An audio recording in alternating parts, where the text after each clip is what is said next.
How many times can you use the same words to tell a woman that you love her? Love her so much that there is nothing you wouldn't do for her if it's in your power. Loving her so much that you would kill for her. Loving her so much that you are ready to die for her. And if she is the most beautiful woman who has ever paid attention to you, how can you tell her about her beauty so that your words do not sound empty? After all, she was the most beautiful woman I have ever seen. I've done this for my wife, Colleen, for the past 23 years.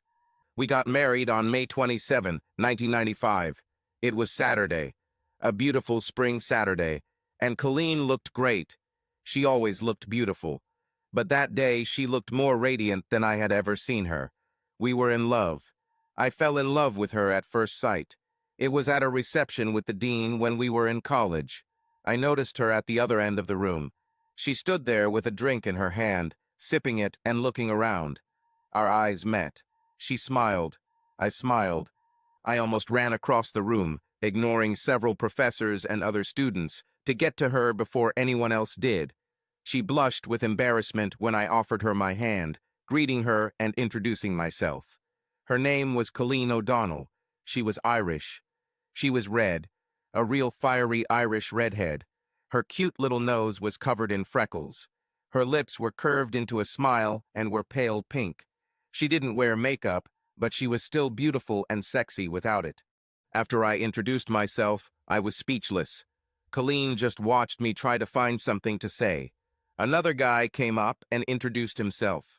He was one of the athletes present at the reception. Colleen, to my complete amazement, apologized to him and basically told him to get lost. My eyes widened in surprise. "What?" she asked, sipping her drink. "I don't know what to say," I said. "Just tell me about yourself. It shouldn't be hard, after all. You're the one who's going to be talking about." Colleen laughed. "I guess you're right, but I'd rather hear about you." "You're the first.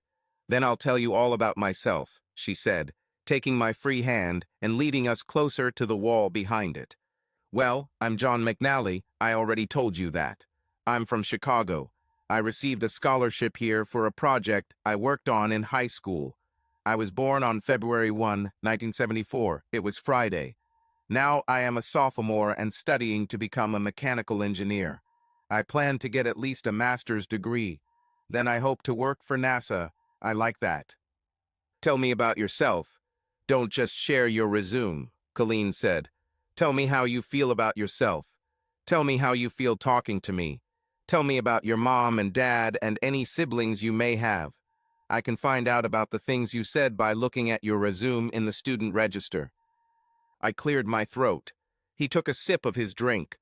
I turned and placed it on the table behind me. I turned around and looked Colleen in the eyes. "I'm really nervous standing here talking to you. Or is it with you now? You make me nervous just by your appearance. I'm not the most confident person I could be. I've always been a little shy of women and girls. You are so beautiful, you look amazing, and it makes me extremely nervous. But I wanted to know you when I first saw you. My mother is a redhead. My dad is blonde. Both are Irish. God, you're so beautiful," I said breathlessly. Colleen laughed and blushed as she watched me. She took a deep breath and let it out slowly. "Thank you. You look good too. I'm not saying you're handsome, but you're very cute, and I like your blonde hair." "Now it's my turn," she said, sipping her drink again. "Okay, first of all, I'm from Glen Ellen, west of Chicago, south of the airport. I was born on March 27, 1974, so we are the same age. It was Wednesday. I'm studying to become a business manager. I plan to become a CEO in some large, well-known company, for example, Xerox or IBM. Standing here talking to you, I feel nervous. I'm almost afraid. Your eyes are so blue and piercing, they almost scare me, making me think that you can read my thoughts. I am also insecure and know that I have to become like this. My mother is German, my father is Irish. I got red hair from my father. I'm afraid I got my hips from my mother. You are very cute, and I would like to get to know you better." I blushed listening to her. I cleared my throat. "Thanks, Colleen," I said, "and your thighs look beautiful to me." Colleen blushed as I looked at her hips. "Thank you, John," she replied. At that moment, the bell rang, signaling that it was time for dinner. I took Colleen's hand, and we walked into the huge dining room, finding 2 seats next to each other. Most of the chairs had name cards in front of them, but there were empty seats at one end of the table. I was sure I had my assigned seat, but I didn't want to leave Colleen. My friend called out to me from the other end of the table. Then they called out to Colleen. We both ignored them. Soon the waiters began placing salads in front of everyone. Colleen and I ate and talked. She asked me about engineering. She nodded when I answered her questions. We talked about different things, but I still don't remember what. After dinner, we were free to go wherever we wanted. I asked if she wanted to go somewhere. She shook her head. I just want to go back to my dorm room and take off this outfit and these shoes. My feet are killing me. Why don't you come with me? Once I change into more comfortable clothes, we can go for a drink. Maybe play darts. Sounds good, I said. Colleen smiled and took my hand. I shuddered at her touch. She led me out of the banquet hall and across campus to her dorm. Once in her room, she began to take off her clothes. I turned away. She laughed. You are a gentleman, she said softly. I try to be. My father told me that I had to be, or he would give me a good beating when I was little. I think it stuck, I replied, rubbing my face with my hands. Well, turn around, please, she asked. I turned around and gasped. She was naked and had a strange look in her eyes. I shook my head, closed my eyes, and turned away again. John, I want you to look at me. In fact, I want you to come here and touch me. I don't have a roommate. I want you naked too. I gasped. Turning around, I began to undress. Colleen smiled and helped me.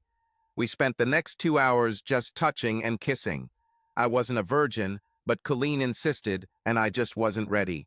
She said that she was a virgin, and after our short conversation, she decided that I was the guy she would give herself to. For the next 3 years, we almost never separated, except during classes. I was amazed that in my arms, and in my bed was the most beautiful woman in the world. We both got jobs we liked in the Chicago area and got married 6 months later. There was one sad side to our marriage, the lack of children. We both underwent examinations, we were examined, and x-rays were taken. Nothing. All tests showed negative results. There's nothing wrong with either of us except the inability to conceive. There were nights when Colleen cried into her pillow and I held her in my arms, crying too. Apart from these moments, we were both very happy together. We talked about adoption, but we both decided that we really wanted to have our own child, not someone else's. We discussed in vitro fertilization, but tests showed that that wouldn't work either. We tried everything to have a baby. Nothing helped, but we were still happy together. It was our 24th wedding anniversary. Well, it was the Saturday night after our anniversary, which was Wednesday. On Friday, we stayed at home. We had dinner, watched a little TV, and went to bed. Saturday was our holiday. Her younger sister Maureen hosted it at a local bar not far from our apartment. All our friends were there. All of our relatives came to dinner on Wednesday, so it was just our friends and a few relatives like Colleen's sisters and my brother and their companions. Music was playing, people were talking. Colleen then pulled me onto the small dance floor in front of the jukebox. She flowed smoothly into my arms, and we danced close. I love you, she said, kissing my neck. I love you too, I said, kissing her neck. She shuddered at the touch of my lips. We danced until the end of the song. When I looked around, there were several other couples on the dance floor with us. Colleen took my hand and led me off the dance floor. We had our own table with her sister and Maureen's husband. As I was sitting Colleen down, some guy asked her to dance. She smiled at me. I nodded. He took her hand and led her to the dance floor. I sat down with my back to the dancers. Maureen looked at me strangely. What? I asked. Would you like to watch your wife dance? With another man? She asked. Why would I do this? To make sure he doesn't take advantage of the opportunity. What? This guy is a womanizer. He chases after any skirt, married or not. Well, I better intervene then, I said, standing up and heading towards the dance floor. When I saw them, his hands were on Colleen's ass. I had two problems with this. First, both of his hands were on my wife's ass. Secondly, she didn't mind. When her face turned so that she saw me, her eyes widened and she stepped back from the womanizer, covering her mouth with her hands. I just stood there with my arms crossed. Colleen just looked at me with a look of horror on her face. I beckoned her with my finger. She nodded and walked towards me. The guy grabbed her hand. She winced in pain. I grabbed him by the collar of his shirt and pulled him back hard. He fell on his back, looking at me. He started to get up. "Don't," I shouted. "Who are you anyway?" I looked at him. There was rage and hatred in his eyes. "I'm the guy who sleeps with your cuckold wife," he said, grinning at me. I looked at Colleen, my wife of 24 years. She just stood there like a deer in the headlights of a fast-moving car. While I was looking at her, the guy stood up and rushed at me. Colleen's eyes widened. I pushed back with my elbow. The guy ran right into me and my elbow. Now he was knocked out. I turned to Colleen. "Well," I asked. Damn, dear," she stammered. "So is this true?" Colleen nodded, looking down at the floor. "I am so sorry." "Yes, it's clear how sorry you are. Don't." I stopped and just looked at Colleen. I turned to the guy who had just ruined my life. I leaned towards him. "If you ever hurt my wife again, or even come close to her, I will come down on you." "Got it, freak?" He just looked at me with a smirk on his face, so I hit him with that grin. He rolled away and stood up, clenching his fists as he walked towards me. Then Colleen stepped between us. "Don't you dare, you bastard," she screamed at him. He was about to hit her, but fell to the floor, writhing. Maureen stood behind him with a stun gun in her hand, the wires attached to his back. "Maureen!" Colleen screamed. Colleen almost walked up to him, but changed her mind. She turned to me, tears streaming down her cheeks. I just shook my head. "Who is he, and why is he here today?" I asked. "I don't want to talk about it here. Go home." "I have a problem with this because I don't want to be alone with you because of what I might do to you." "So what will you do?" she asked sarcastically. "I'll kill you," I growled softly. "Oh," she muttered. "Maureen?" I shouted. "Yes, John." "Could you and Brian come with us so I won't be tempted to hurt your sister while we talk?" "Certainly." "Brian," Maureen screamed, turning to him. The four of us walked to my apartment. Once inside, I collapsed on the couch and just stared at Colleen. She stood in front of me, then fell to her knees, looking at me. Tears streamed down her face. I was also on the verge of tears, but my rage was so great that I could not cry. "Well?" I asked. She looked at Maureen and Brian. They sat on the couch with me, just looking at her. Maureen raised her eyebrows and tilted her head towards her sister. "Well, little sister?" Maureen asked. Colleen closed her eyes, sobbing. "I'm sorry. This will not happen again. It was easy." "Just sex?" I asked. Colleen nodded. "Why?" I growled. "I don't know. I honestly don't know why I left my marriage with a scumbag like him. Honestly, I do not know." "Was he better than me? Have I neglected you? Did I do something to offend you?" I almost screamed. No, none of that. I don't understand why." "It was because it was different, more exciting, what?" Now I was calm and did not shout at her. "It was different. But no, it wasn't any more exciting than what we were doing." "Then why did you cheat on me?" "I don't know. I really don't know," Colleen said, still sobbing. "Who is he and where did you meet him?" I asked. "Do you have to say this?" "Of course, definitely," I shouted. "Are you going to beat him up and go to jail? I don't think I can live in prison with you." "I just want to know. Now tell me," I growled. "His name is Jimmy Wexler, and I met him at a department meeting. He's the new guy in the IT department." "How many times?" demanded I. Oh God," Colleen stammered.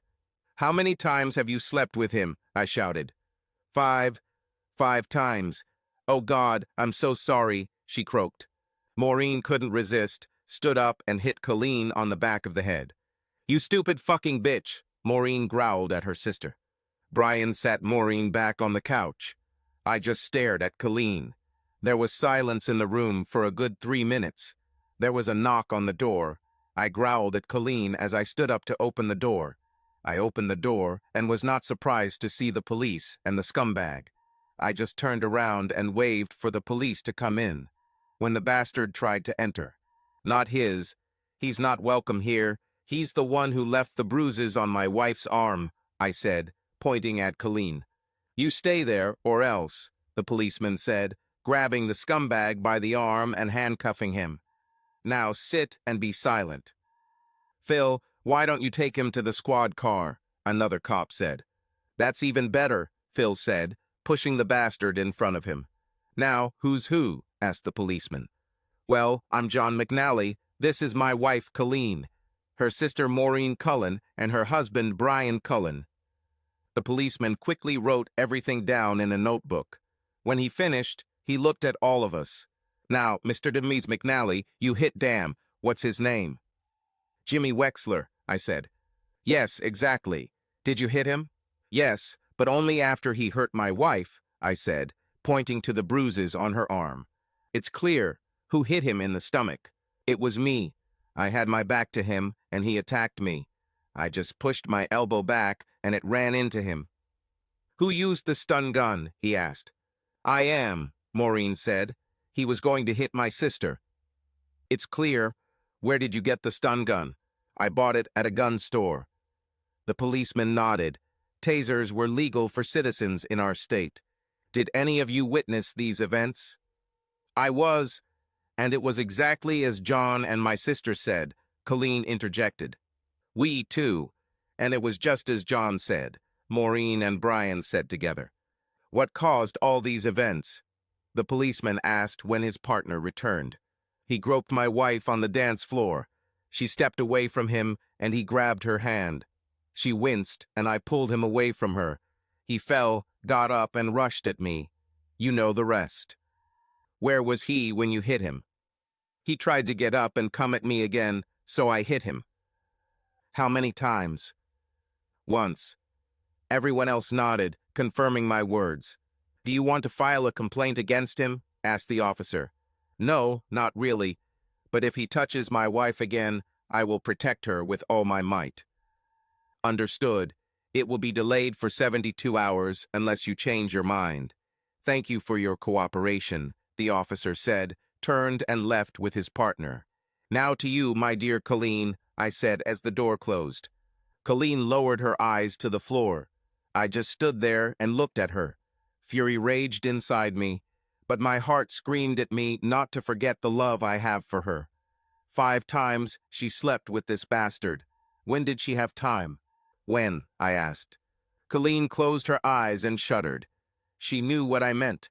At lunchtime on Fridays, she whispered, Oh my God. Where? Why? She asked. Where, bitch? I shouted at her. She shuddered again. At a motel near work, she sobbed. Who paid? Colleen winced again. I paid, she whispered. So, not only did he persuade my wife to sleep with him, but he also made me pay for having you. What the hell were you thinking? I shouted. I don't know. God, I'm so embarrassed. I was so naive. God, I'm so sorry, Colleen cried, tears streaming down her cheeks. Since you met him at work, you no longer work there. And he won't work either when I talk to his boss. On Monday, you will go and submit your resignation letter. But I love my job and the company I work for. Colleen sobbed. Okay, you can keep your job, but you'll have to pack up because you won't be living here anymore, and we won't be married. No, God, no, please, no, Colleen wailed. Then you'll quit on Monday. Oh God, I've ruined my life and my marriage, she cried. Colleen sat there crying and sobbing, tears streaming from her eyes and down her beautiful face. She covered her face with her hands and continued to sob for the next 10 minutes. Maureen fidgeted, wanting to approach her sister, but Brian whispered to her to stay away for now. Finally, Colleen looked at me, tears still streaming down her face. "I'll quit on Monday. I really want to be your wife, and I'm so sorry that I cheated on you. I have no idea what came over me, John. I love you so much and, oh God, I really don't want to lose you. Can you ever forgive me?" Looking at her, I simply lowered my head and closed my eyes. I didn't know if we could save our marriage. I didn't know if I wanted to touch her again. But leaving her would be the first step on a long road to repairing our marriage. Who am I kidding? Things will never be the same. I knew it, and she knew it. Could we survive what she did? I really didn't know. The pain I felt in my heart right now was the most intense I had ever felt. I do not know yet. Forgive you for breaking your marriage vows. How can you survive this? Don't bother answering because I can barely look at you, let alone listen to you say that we'll be okay again. I just stopped talking and sank to the floor. I didn't lose consciousness, I was just tired. Tired of the anger, tired of the betrayal, tired of seeing pictures in my mind of Colleen and Jimmy Wexler in bed together. I wanted to throw up, but I restrained myself. Colleen started to move towards me, but her sister pushed her back onto the couch and knelt next to me. "Are you okay, John?" she asked, placing her hand on my shoulder. "I'm fine, I just need to rest. Take your sister with you, if you don't mind. I just don't want her to be here right now. Please," I asked. Colleen sobbed and cried again. Maureen stepped away from me and looked at Brian. He nodded. He and Maureen helped Colleen up and led her out the door. Now I was alone. Getting up, I went to the bedroom, undressed, and went to bed. Despite the thoughts racing through my head, I fell asleep fairly quickly. I must have been asleep for a long time when woke up. It was light, and the sun was high in the sky. I staggered towards the kitchen and looked at the wall clock. I shook my head. It was only 8 in the morning. I made myself some coffee and sat at the table waiting. I noticed that the message light was on, indicating that there were voice messages. Getting up, I took the phone and pressed the button to listen to messages. The first message was from Maureen, simply saying that they had arrived home safely. The next 6 were from Colleen. I deleted them without listening to them. The coffee was ready. I poured myself a cup and sat down at the table, thinking about what and why my wife decided that cheating on me was normal. What did I do wrong to make her want this? Why did she want this? I couldn't find the answer. Taking my cup of coffee, I went into the office where we had a computer. Once I logged in, I opened Colleen's email. When I saw how many letters there were from Wexler, I couldn't believe my eyes. He sent her more than 1,000 letters. I wondered why Colleen didn't delete them. I found that she didn't respond to most of them. They were full of vile and disgusting things he wanted to do to her.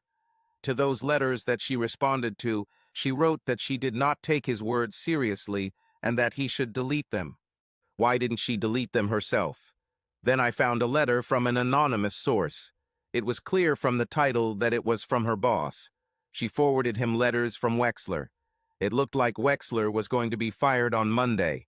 Poor Jimmy. At that moment, the phone rang. The display showed Maureen's number, but it was probably Colleen calling. "Hello," I said, picking up the phone. "Oh God, John, please don't hang up." I hung up. A few seconds later, the phone rang again. I turned off the sound and ignored the call. I continued going through Colleen's email. This Wexler was truly a nasty guy. What he wrote in his letters was disgusting. I copied all the letters onto a flash drive. Then I went to the website of the company Colleen worked for. I used the employee portal to access the employee list. I found Wexler, and as luck would have it, he was married and had 2 children. His wife's name was Connie, and she was a homemaker. Perhaps she knew nothing about his affairs. His home number was listed. I wrote it down. I think there should be a full disclosure of everything he did in his marriage. I wonder if he called his wife from prison. The policeman said he would be detained for 72 hours. It won't be out until Monday. I took the phone and called his wife. She answered the first call. "Hello," she almost screamed. "Mrs. Wexler?" I asked. "Yes, it's me." "My name is John. Do you know where your husband is?" I asked. "No, and I'm terribly worried. Do you know where he is?" Yes. He's in prison now. Why? He attacked my wife last night. Besides, he cheated on you with her. I don't know how long this went on. What? I do not believe you. He would never do this to me. From what I've heard about him, he's chasing every skirt. Oh God, no. I'm sorry, but my wife admitted to having an affair with him. I have about 1,000 letters from him to my wife. I can forward them to you if you want.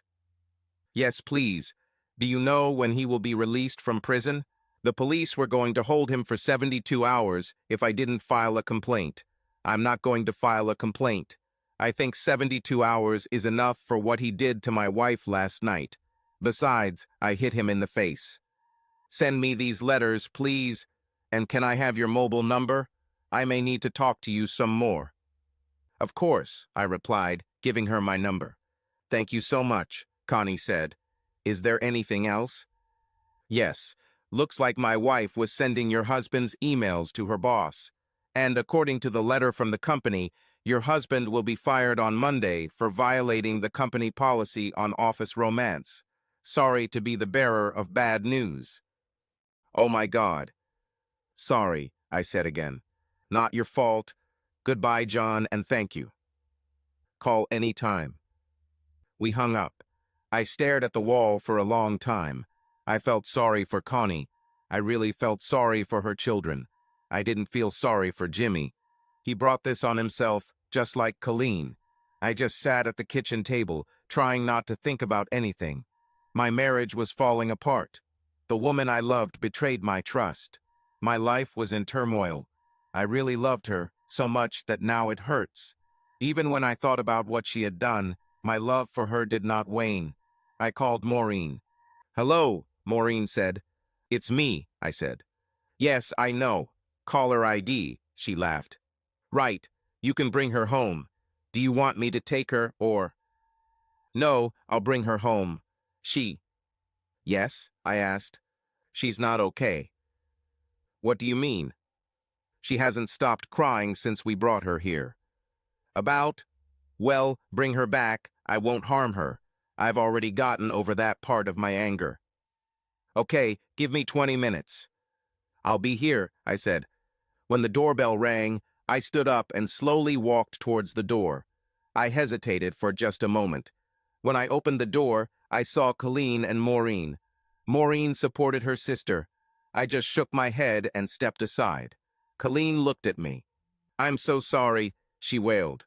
I waved my hand and shook my head at her, and she fell silent, sagging on her sister. I caught them both so they wouldn't fall. I picked Colleen up and carried her to the couch. Maureen closed the door and joined her sister. I just stood there looking at my wife.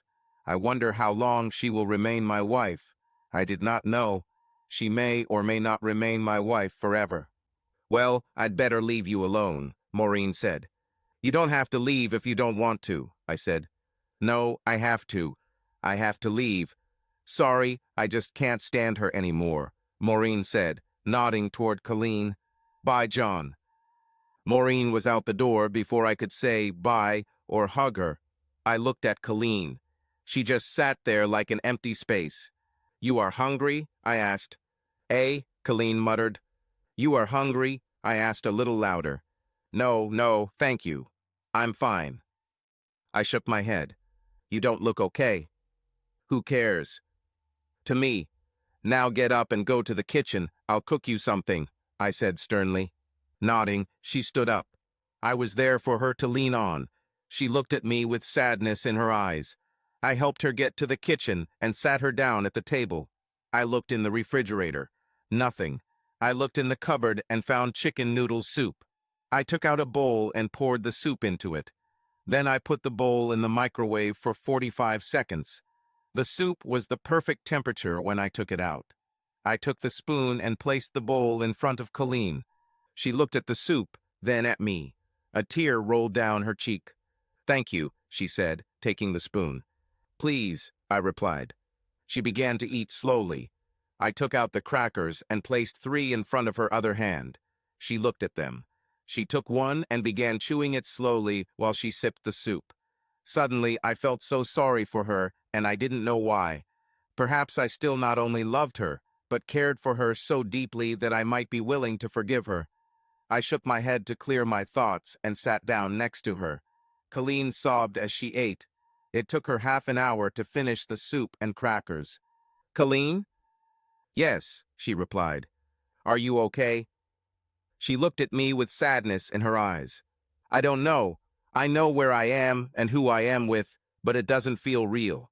Oh God, John, I did something terrible, she sobbed, tears streaming down her face. I know. Do you know why you did it? I asked softly. Looking at me, she had a blank look in her eyes. I know what I did, but somehow I don't know why. I didn't love him. I love you. I don't even think I liked him, now that I think about it. He was different. It wasn't more exciting, just different. Every time I felt guilty, dirty, slutty. I hated myself. When I saw him at work, I wanted to throw up until he started talking to me. I knew it was so wrong, what we were doing. I even sent his letters to my boss. He will be fired for violating corporate policy. What day is today? She asked.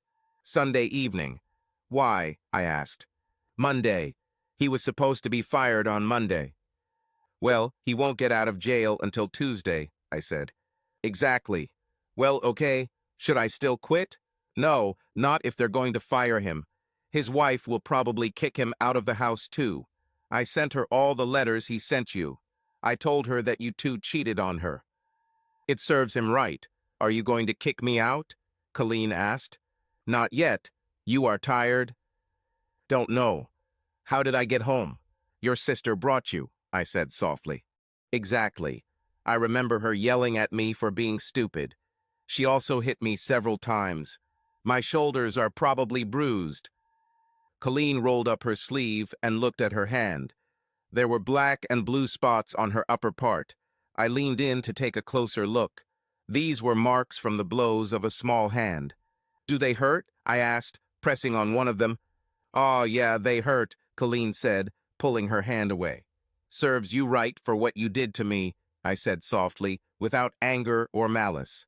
I know, Colleen said, groaning as I continued to examine her bruises. You'll be fine in a couple of days, I said. Will you hug me, please? I started, and then I just hugged her gently. Thank you, she sighed, almost collapsing into my arms. I picked her up. She opened her eyes and looked at me. No fear, only surprise and sadness. I carried her into the bedroom, our bedroom, and carefully laid her down in bed. Slowly and gently, he took off her clothes. When she was completely naked, I covered her with a blanket. I stroked her hair. Have a rest. We'll talk again. Fine, I said. Okay, darling. Thank you. See you later, I said on the way out. I love you, she squeaked, afraid of my answer. I know. Rest. I closed the door and returned to the office. I lay down on the sofa and tried to think. Nothing came of it. Deep down, I hated what she did to us. To me. But my heart was full of love and sadness. I felt bad that she did that. I was sorry that I saw them together. I wished I still loved her. If I didn't love her, it would be easy to throw her out for cheating. But if I didn't love her, we wouldn't be together. I woke up with a jerk. It seemed like someone was trying to strangle me. I opened my eyes. Colleen was next to me, her head on my chest. I started crying. It's time to let it all out. All the sadness and sadness. All the abomination and betrayal. All. The rage disappeared somewhere in the dream. Colleen raised her head and looked at me. I continued to cry. Tears flowed down my cheeks. Colleen started crying too. I hugged her and she hugged me. We cried together for a long, long time. At some point, we both fell asleep. Every time I woke up, I started crying again and woke up Colleen, who also started crying. Then I woke up, it was dark, and Colleen wasn't there. I didn't start crying, I started worrying. Worry about your wife. I got up and went to look for her. I found her in the kitchen. She was preparing dinner. I smiled. She was still naked. She was beautiful. Except for the places where her sister had hit her and where Wexler had grabbed her arm, her skin was flawless. She was the most beautiful woman I have ever known, ever seen. Dinner will be ready in 5 minutes. Go wash yourself. Dinner attire is nude, so take your clothes off. Colleen laughed as she stirred something in a pot on the stove. I nodded and went to the bathroom. I washed my hands and face. Smiling, I returned to the kitchen. Dinner was on the table. Colleen sat in her seat, and I sat in mine. She looked at me with concern in her eyes and face. "Prayer?" she asked. "Yes, please. I'd love to hear what you have to say," I told her. She took a deep breath, still looking at me with that expression. I nodded, not smiling, but not frowning either. She nodded in response, took a deep breath, and exhaled slowly. "Dear God, I would really like to thank you for my husband, who has the patience of a saint, and I hope he will forgive me my sins. I cheated on him and deliberately broke our marriage vows, for which I am very ashamed. I really hope that you forgive me too, Lord. I also want to thank you for the abundance we are about to receive. Amen." Colleen crossed herself, as did I. She looked up and studied my face. I still didn't forgive her for what she did, but I felt better about us. How long this lasts is up to her. We both started eating. They barely said a word while they ate. I had nothing to say to her, but she kept her mouth shut. I was sad, but she was not only sad, but also scared that I wouldn't want her anymore and would throw her out of my life. After dinner, I helped clear the table. Colleen thanked me and hugged me. I just patted her on the shoulder. She sighed and stepped back. Looking at me, she waited. I closed my eyes, trying to remember happier times. Opening my eyes, I hugged Colleen. I closed my eyes, trying to remember happier times. I opened my eyes and pulled Colleen into my arms. She sobbed, hugging me tighter. I squeezed her in my arms and kissed the top of her head. "I love you so much," she whispered. "I know what you love. I can't say the same words to you yet, but I also feel love for you. You just know you've lost some of it," I said. "Thank you," she sobbed, hugging me even tighter. I just chuckled as she squeezed me. Closing my eyes, I held her tightly. We stood there for a long time. Then the doorbell rang. Colleen stepped away from me and ran into the bedroom. I smiled as I watched her butt jiggle as she ran. I went to the door. Looking through the peephole, I saw her mom and dad. I sighed as I opened the door. I just looked at them with sadness. "Oh God, no, John." "She doesn't?" asked her mother. Her father just growled as he entered. Colleen stood in the living room in her robe. She couldn't meet her parents' gaze. Her mother walked up to her, stood right in front of her, and slapped her. Then she turned and went to the kitchen and sat down at the table. Her father walked up to his daughter, took her by the shoulders, and looked into her eyes. "What is wrong with you? You were brought up better," he said. Colleen just hung her head and sobbed at her father's disappointment. He let go of her shoulders and walked into the kitchen. Colleen looked at me, then ran into my open arms, crying. "Did you call them?" she asked. "No, honey, I would never do that," I answered honestly. "Maureen, that bitch." "Family," I said. Colleen went limp on top of me. I took her to the kitchen and sat her down at the table. I sat down on the fourth chair at the square table. What happened that day was not gentle. Colleen's parents lectured her. I held her hand the entire conversation. Finally, her parents ran out of words. They never once called her a nasty word or referred to her as a bitch. She was always Colleen or daughter to them. It was late when her parents left. I took her hand and led her to the bedroom. I simply pointed to the bed. She nodded, threw off her robe at the end of the bed, and crawled under the covers on her side and lay down. I undressed and lay down on my side. Colleen clung to me as I turned off the light. "John?" she asked. "Yes," I replied. "What will happen to us?" "Don't know." "What would you like?" "It's both easy and difficult," I said. "What?" "It would be easy if, when you woke up in the morning, this never happened. The difficult part is that we work together to overcome your betrayal." "Oh God," she said quietly. "Yes, oh God," I replied. "Can I say something?" "Sure, but will I like what you have to say?" "I love you." I will never stop loving you as long as I live. I hope you will love me too. I just lay there thinking about what she said.